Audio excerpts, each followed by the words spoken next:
E aí pessoal, tudo bom? Quero compartilhar com vocês aqui uma experiência que eu passei ontem, que eu acho que serve de uma grande lição para nós advogados. Na verdade, esse episódio me traz duas lições extremamente importantes. A primeira delas é o seguinte, bom, deixa eu contar a história para vocês. Ontem um cliente me procurou, ele é servidor público, paga pensão para uma filha já, e a ex-esposa entrou com uma nova ação de alimentos, e nessa ação de alimentos ela não mencionou que já haviam os alimentos regulamentados. Então essa petição chegou para o juiz deferiu os alimentos provisórios sem saber que já havia alimentos fixados. E esse meu cliente descobriu isso quando ele foi puxar o contra-cheque dele, tinha um desconto adicional, ou seja, mais do que o dobro do que ele pagava de alimentos. Ele praticamente ficou sem receita, né? Isso em função de uma decisão judicial em que o juiz não conhecia a íntegra da situação, exatamente porque ela foi omitida na petição inicial.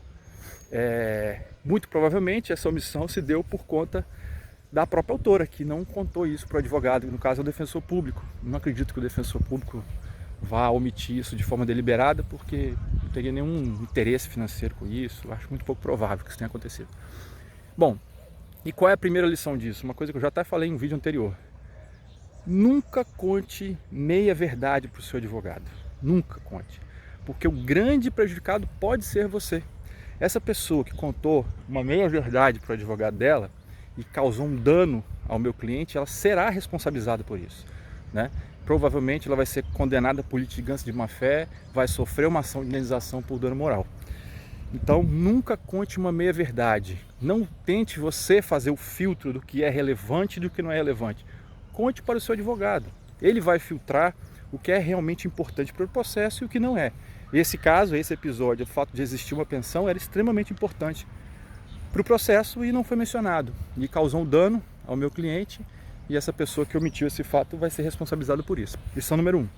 A lição número 2 é o seguinte: ele precisava que eu atendesse essa demanda num determinado prazo que ele estabeleceu na cabeça dele, que não é nem, na verdade, o prazo exigível, mas o que ele queria. Ele criou uma expectativa e me falou, e eu fui muito transparente com ele. Falei: olha, hoje, nesses próximos dias, eu não consigo atender no prazo exato que você precisa, porque nós estamos envolvidos em outras demandas que surgiram, e se eu disser para você que eu vou entregar o seu trabalho nesse dia específico que você gostaria, eu tenho uma grande chance de eu não conseguir cumprir com a minha palavra, e eu não vou fazer isso.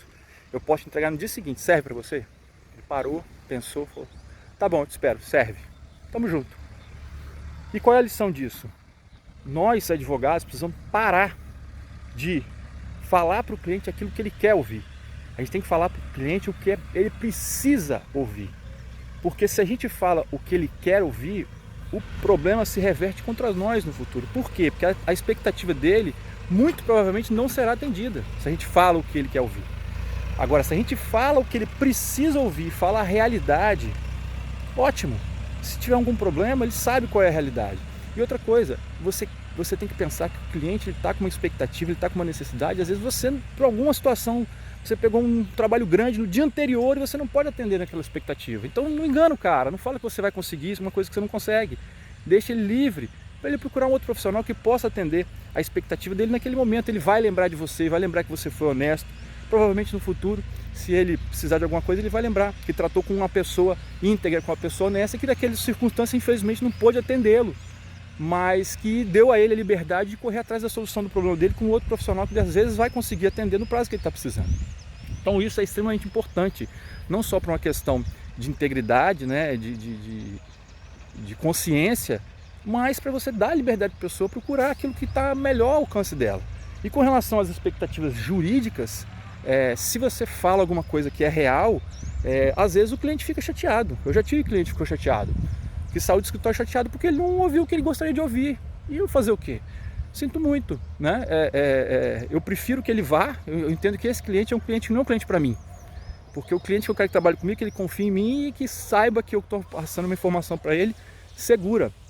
O cliente que vai embora, que você passou uma informação que não agradou aos ouvidos dele, pense que não é um cliente para você, porque é um cliente que no futuro a expectativa dele vai ser frustrada e ele vai se voltar contra você. E vai se voltar de maneira correta, tá? Porque você criou nele uma expectativa falsa, tá bom? Então, Fica essas duas dicas aqui, essas duas reflexões para vocês, para seguir em frente na carreira e a gente trabalhar com honestidade, com integridade, valorizar a nossa profissão. Tá bom? Grande abraço!